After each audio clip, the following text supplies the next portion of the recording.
This is Toto Eduwelu from guitarteacher.net.nz, and in this video I want to address the question of vertical guitar lesson books for your child. This video is intended as a primer for guitar parents and guitar students.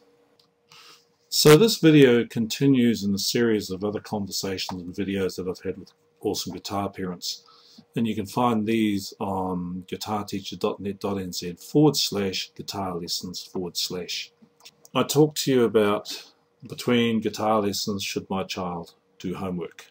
Then I talked about 2 learning strategies that your child will use over and over again. Talked also with you about 3 must-have learning tools that your child must have, or you must have if you're an adult student. And I also talked to you about how your child will use a timer to learn guitar, right, and why it's so valuable to their progress. 3 must-have learning tools, they're right there, let's come back to those. And how long for my child to learn a guitar song, and how long for my child to play a guitar song. And so those are like 1, 2, 3, 4, 5, 6 conversations that I've had with you over this general topic of learning guitar. These are all prerequisites really to this particular video. So in effect, this particular video about vertical guitar lesson books really follows on from this one, how long for my child to play a guitar song. So since those videos, you may have noticed your child coming home with a lesson book like this, and this one is a 38-page lesson book, and it's pretty detailed, and all in all, your child's going through about 34 learning steps to learn everything about these 4 notes on the music staff and these 4 notes on the guitar tab. So when we talk about vertical learning, we're talking about going deep into something and learning all these things from all these different points of view. So you may have been sitting there thinking, wow, 38 pages for all of this. Okay, and I'm not going to take you through the detail here. I suggest that you take a closer look at your child's books when they come home. So they might have had that 38-page book, or they might have had a two-part one. So this is playing 2 notes at a time. And that one is a 45-page book. Then there's, you might have had a Hotel California guitar lesson, where this one's a 29-page one. This one's just recalling the notes in these particular 4 bars. Or you might have had someone come home with Sweet Child of Mine, and this is another 45-page book. Okay, so that's 45 pages to learn 1, 2, 3, 4, 5, 6, 7 notes. Actually 6 notes. Okay, and so this is what I've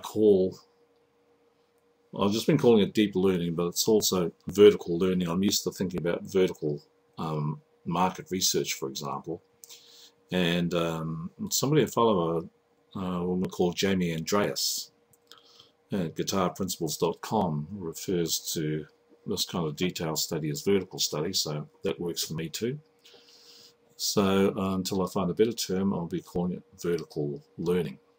So all these books allow child to learn a piece of music, 4 notes or whatever, in very great depth. But the magic is not that it's in the depth.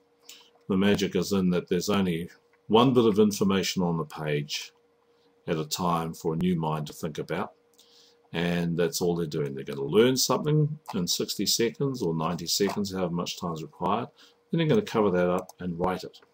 And I find that the students really respond to that, and they like getting it quicker, and they like getting it accurate, and they like getting it right. And to do a page like this, that's probably about 3 minutes work. Okay, and it's amazing how quickly students, and I'm talking like 10, 12-year-olds, 9, 10, 12-year-olds, 14-year-olds, how quickly they get used to this, and 16-year-olds. So that's the key thing here, is learning all this stuff in depth, but every page is only about 90 seconds work or so. And so you get a result very quickly, the brain can focus and all that kind of stuff. So I don't want to go into great detail on this, but the main point I want you to take away from this is that even though there's lots of pages, there's only one thing per page for a student to do. And that makes it easier for the brain to learn, gets very specific information and learns it very, very quickly. Okay, so I just wanted to touch base with you on these books, and you may have seen them come home with your child. Okay, so now I want to turn to a spreadsheet here, and what I've gone and done here is, and I'm not expecting you to read this except just to get the overall shape. I've organized these 35 steps, right, that are involved in those books that you or your children are using for their guitar lessons. I want to focus on the learn column here. Okay, so when your child is learning something for the first time, they go through a 35-step process. Okay, now I go through with them and sit there with them for the first 13 of them. Then when they've done all the writing, then I guide them through these next 10 steps, 5, 11 steps. And these are important, these are memorizing. So the first 13 steps here are all about learning stuff on paper. The next 10 steps, next 11 steps, are about learning the things off the paper and getting them into their mind and into their memories. And that's harder than actually doing the writing. The writing, when they're doing the writing, that's a big plus, okay, because it slows them down and gets them to focus on one thing at a time. And then when we're memorizing, they're still only doing one thing at a time. They only get one task to do. Okay, then I guide them through 2 other steps. And so now they've got the notes off the paper and into their minds, into their memories. Then I take them through 3 steps and teach them how to teach each hand in the air off the guitar. So teaching them the notes that they have learned, first of all to their picking hand, then to their fretting hand, then to both hands. And I walk them through those steps. Then I walk them through the next 3 steps where they rehearse these same notes that they've just learned in the air. They're going to learn them on their guitar without making a sound. So they do that first with their picking hand, then with their fretting hand, then both hands at once. Okay, so that's 32 steps it's taken to get to this point. And then in step 33, wow, they even get to play that piece once. Okay, they're only going to play it once, and I won't go into the theory of why that is at the moment, but that's all they're doing. Then, once we've proved that their body can now play the notes that their mind has taught them, then if they've done that correctly, then they can do some repetitions for like 2 minutes, and then we stop.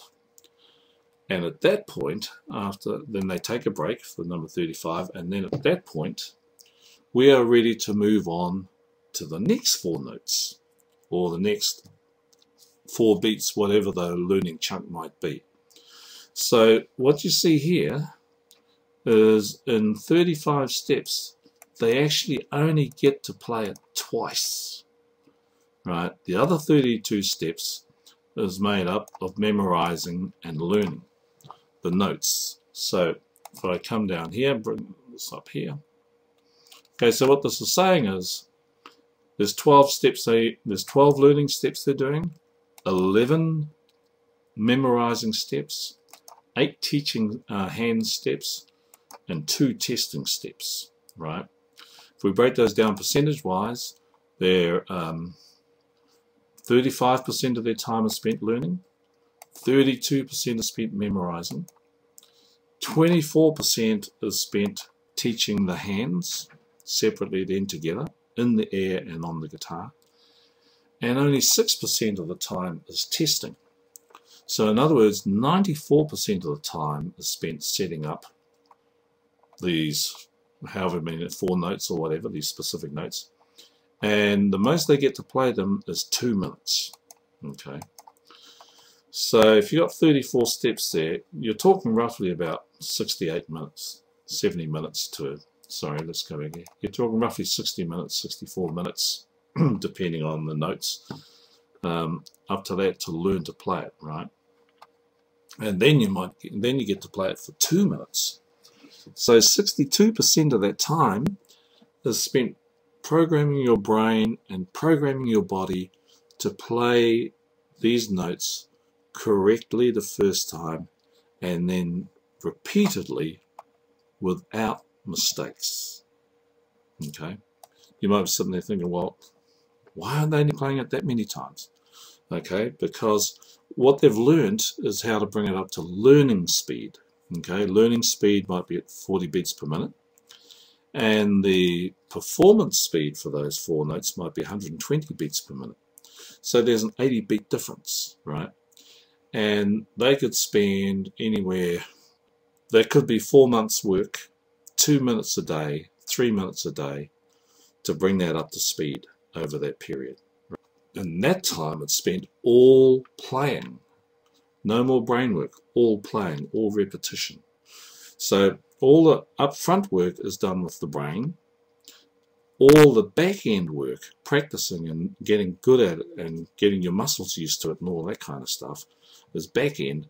And that's like, could be any time, you know, 2 times, 4 times, 8 times, 10 times, 20 times more time is spent on playing and bringing something up from learning speed to performing speed than it was to put it into the brain.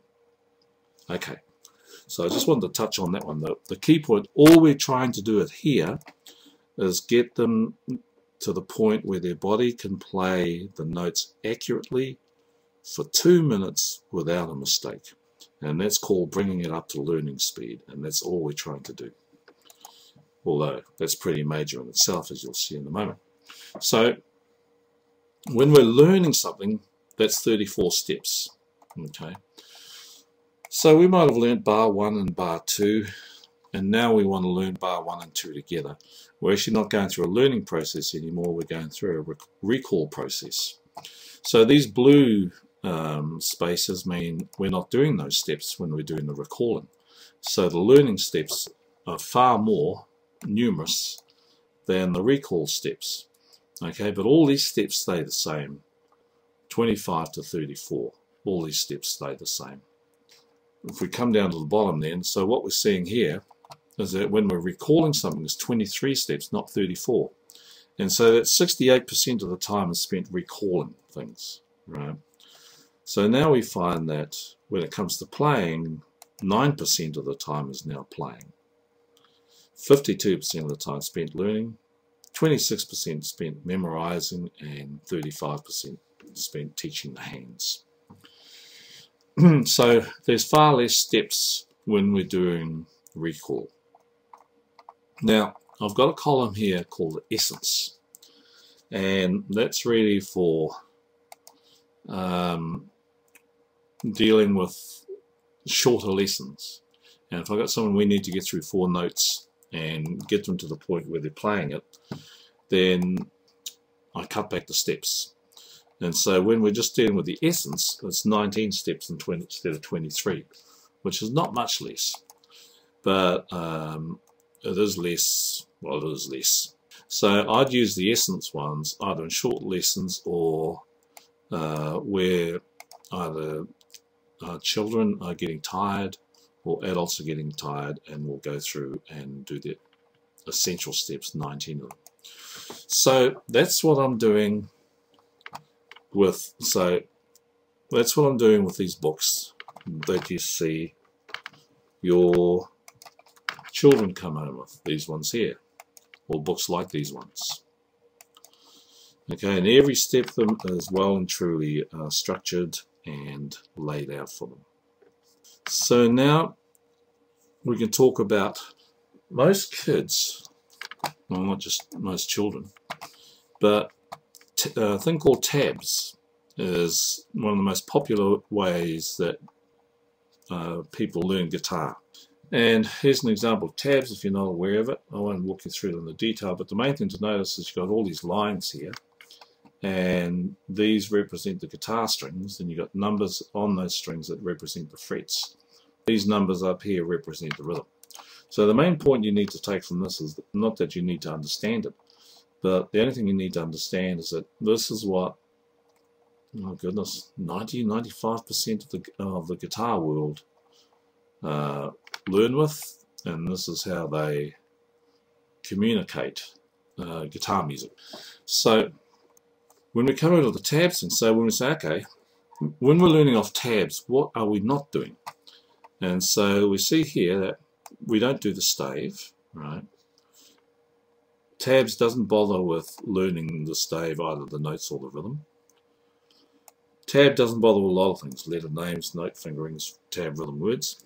It does concern itself with tab note locations, and it just totally ignores these, let's see, all the way down here. Basically ignores from 14 down to 34, and then kicks in here at 35 and 36.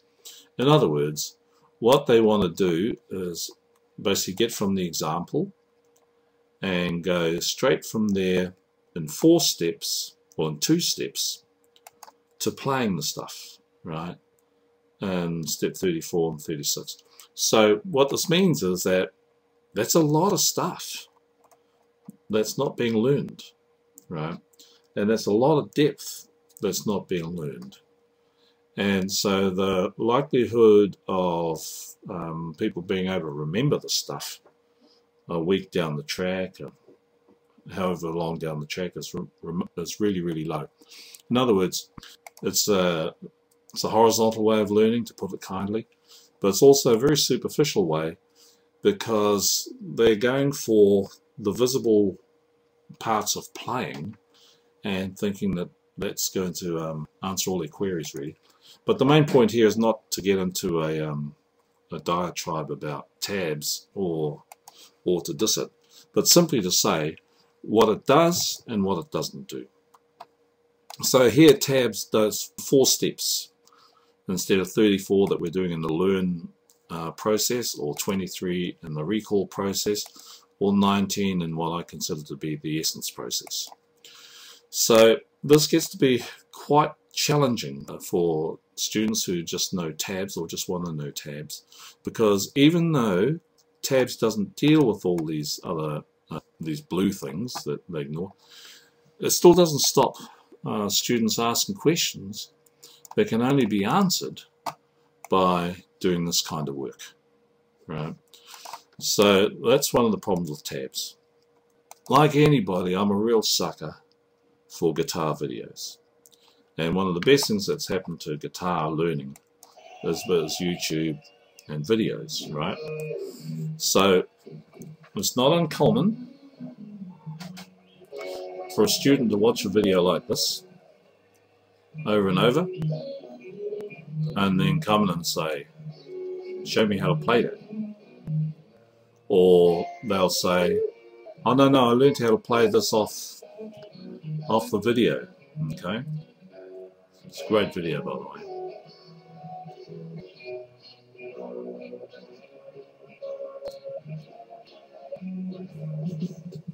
Thank you, Stevie. So when we come back to this column, the video column, right? Videos are great for all kinds of reasons, but video doesn't necessarily guarantee the transfer of information from Stevie Ray Vaughan's fingers to the fingers of your child, or indeed even to your own fingers. And so when we compare it to the learn process and the recall process that comes with vertical learning, or any vertical learning system. Yep, they'll study the example and that they'll watch it over and over again. But there are all these things that the video won't show them how to do, won't discuss. There are all these things that the video, all these skills that the video will not transfer over to them. Okay. There's a couple of things here. Here's another thing. Here's two more things that they won't, about tabs that the video won't put across them. Then there are all these steps here that the video will not teach. The basic trap is when you watch a video, you're trying to go from, well, you know, the typical thing is to try and go from step 1 to 30, not step 1 to 34, but step 1 to 36, and step 1 straight to performance standard. Wow. And so that's one of the limitations of video. And people can sit there and watch videos all day, and the main thing it's doing is running up views for the particular video. But it doesn't actually transfer the information from the video to their fingers. Typically, the video learner will only take 5 steps out of these 34. So they're really only doing 15% of the learning. 2 learning steps, and then boom, they want to be straight into playing it. So there's 3 learning steps and straight into playing it, right? And not only just straight into playing it, but straight into playing it at performance speed, like what they saw. So you can see where the strengths of videos are, and the strengths of video is not actually in teaching and transferring information systematically from the player to the student. Okay, and the last column I want to look at here is demo. And demo, to a large extent, is just when I am teaching, when I'm demonstrating something to someone live. So really it's just like a live video. And from a learning point of view, it's just like the video. There are all these things that they don't want to know because they're just so excited about wanting to play something. And all they want to know is how to do it. Show me where to put my fingers, right? And so all those get missed. All of these get missed. All of these get missed. And all of these get missed. Now, when I say that they're getting missed by the student, right? Because when they're doing the learning process and the recall process, it's the student that's doing all the work. I'm just doing the guiding. I've created the paperwork for them and all that kind of stuff, but they are actually doing the work, and it's when they do the work, they do all that kind of learning. So in that respect, this is all blue territory. But of course, I'm showing them at the moment, knowing that they're not going to remember anything when they get home, or they may remember that, but not the next day. So they're not doing any of this work at all. And so they're going straight from my demonstration with 2 little actions that they're taking, skipping all this other stuff, and in 4 steps playing something in tempo. Okay, so, but I'll keep them at learning tempo. I can at least do that.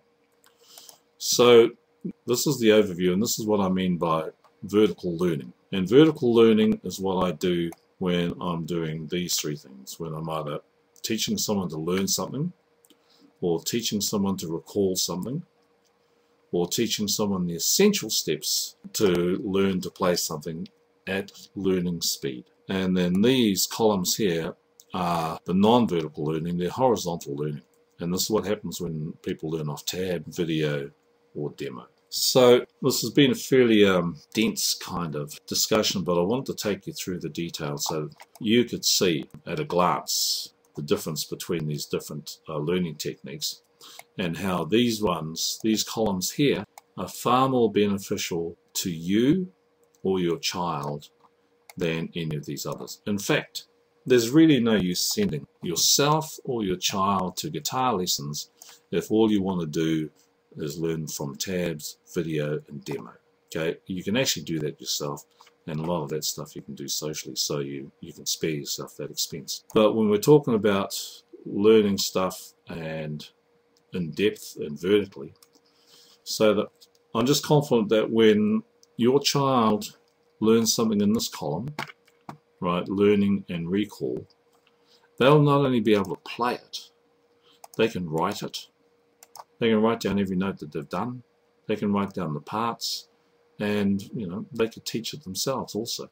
So when your child comes home with books like this one, or this one, or this one, or this one, or any others like this, whether they got 45 pages, 29, 45, or 38, you'll have a better understanding of what vertical guitar lesson books are, and you'll have a better idea of how to help your child through it, how to help them enjoy it. So that ends this video. Thank you for watching, and look forward to talking again.